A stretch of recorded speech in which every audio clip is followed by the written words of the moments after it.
Hello everyone and welcome back to the YouTube channel. Duval Mafia here. In today's video I'm actually doing the final part of the rookie evaluation series on my page. It's going to be part 8 and it's going to be focusing on round 5 pick 145 tight end Luke Farrell out of Ohio State. And this is a very late pick, so I'm not going to be too harsh on this guy, but his stats for the year go as he appeared in 15 games. He started in 4 games, even though these starts I wouldn't really count them as starts, because he never really played more than 50% of the snaps. But he did have 4 starts. He had 11 targets. He had 7 receptions. He had 56 yards. He had 3 first downs. And his longest reception of the year was for 21 yards.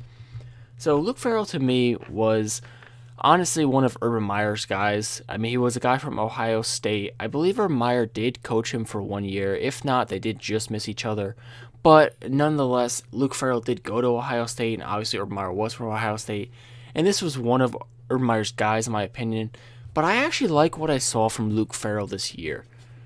Even though his stats were eye-popping, and he really was like the tight end 3/tight end 4 for the year, I actually do like what we got out of him, considering he was a 5th-round pick. I mean, let's be honest, how much more could you ask out of a guy?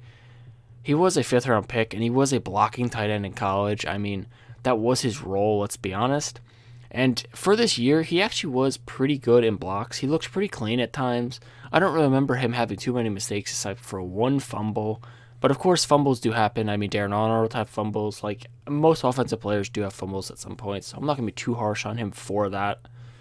But in the role that we were giving him in the limited snaps, he was actually doing decent. I mean, even though he wasn't this lightning tight end who was lighting it up like Dan Arnold was when he showed up, that's not what Luke Farrell is. He wasn't ever going to be a receiving tight end per se. Now, do I think Luke Farrell has some receiving upside? Yes, I do, and I do think we saw a tiny bit of it this year. Even though he didn't play like a lot and didn't showcase it too much, it does show you that even for a 5th-round pick and a relatively old 5th-round pick, he was drafted at 23 years old, and he was primarily a blocking tight end in college. This shows you that with a little bit of development, he can become a very solid tight end 3, maybe even tight end 2 for us behind Dan Arnold for the next season and beyond. And I actually like the way he played this year, so my grade for him is actually going to be a C, because obviously he didn't play great, and he didn't play like anything special, but I don't think he was bad necessarily by any stretch. I think a C is a very fair grade. It's a passing grade. I mean, let's be honest. It's a decent grade for a 5th-round pick.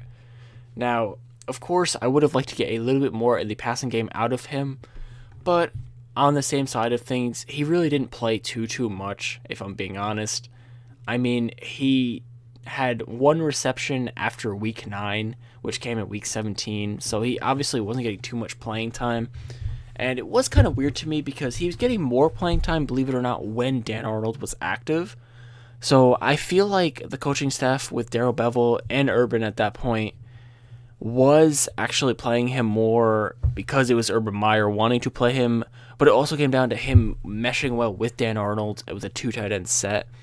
I don't think he really meshed with Chris Manhertz because obviously Manhertz is a blocking tight end as well. Even though he did have a little bit of receiving upside for us this year, he was also a blocking tight end.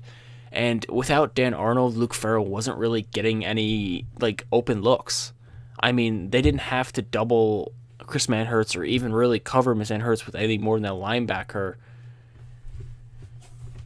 And when it was Dan Arnold was running down the seam. He needed some sort of safety help, and this was in 2 tight end sets. It was opening up the lane for Luke Farrell to get these small catches. Now, I'm not saying this was anything like an offensive scheme. This is just what it came down to at times, and I think that's part of the reason why Luke Farrell kind of got less playing time. I also do believe Urban Meyer's firing did play a role, as Luke Farrell was an Ohio State guy, and it was pretty much one of Urban Meyer's guys. But make no mistake, Luke Farrell actually did play decent when he was given snaps, and I will stick by that. And funny enough, he got the start in Week 18 on paper, but he didn't even have a target or a catch, so I don't really know why he was starting in those games. I'm not going to lie. Like, he was a very decent blocking tight end. I will put that out there. I mean, I liked what he brought. As I said, for a 5th-round pick, I mean, you can't really ask for much more, especially considering he was getting limited snaps, as I said, especially like later in the year. I mean, he got a total of 3 targets after week 9 on the season.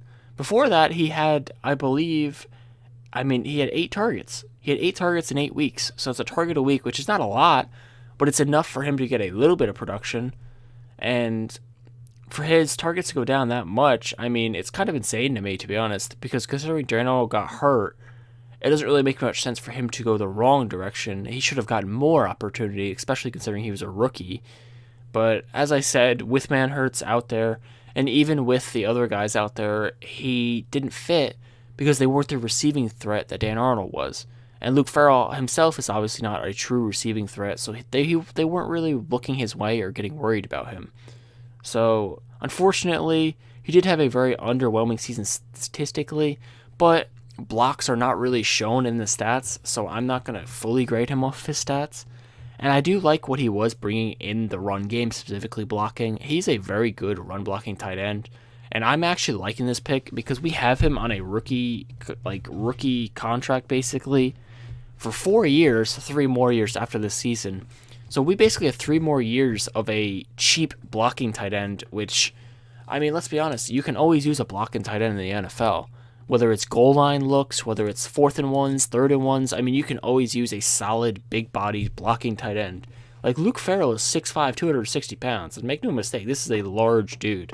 Like, if we can even get his hands to a little bit of a spot, imagine having Dan Arnold on one side and Luke Farrell on the other in the red zone, as well as having somebody like Travis Etienne or James Robinson out of the backfield. This is a lot of weapons, not even including the wide receivers in the red zone, that become a lot of interesting techniques. Having 2 tight ends 6'5 plus is honestly really nice. It's a luxury because you want your tight ends to be these big body mismatch guys. And I believe Luke Farrell can actually be a mismatch guy. It's just the fact that he has to get a little bit better with his hands, and he also has to get a little bit better with his route running. So I do believe I'm not going to say he's going to turn into Dan Arnold or he's going to turn into Travis Kelce. I'm not saying that at all. But I do see a little bit of receiving potential in him, and I do want to see him in year 2 get a little bit more of a role, whether it is as tight end 3 or maybe even tight end 2. I do like his fit next to Dan Arnold, and I do hope he gets more of a role. But as I said, his grade for me is going to be a C. It's a decent grade. It's not bad, but it's not great. He had an okay rookie year considering the playing time that he got, and I'm not going to be too harsh on him for that. But with that being said, I am going to wrap up this video, so thank you for listening. If you enjoyed, make sure to leave a like. If you are new, make sure to subscribe, and as always, peace out, Duval.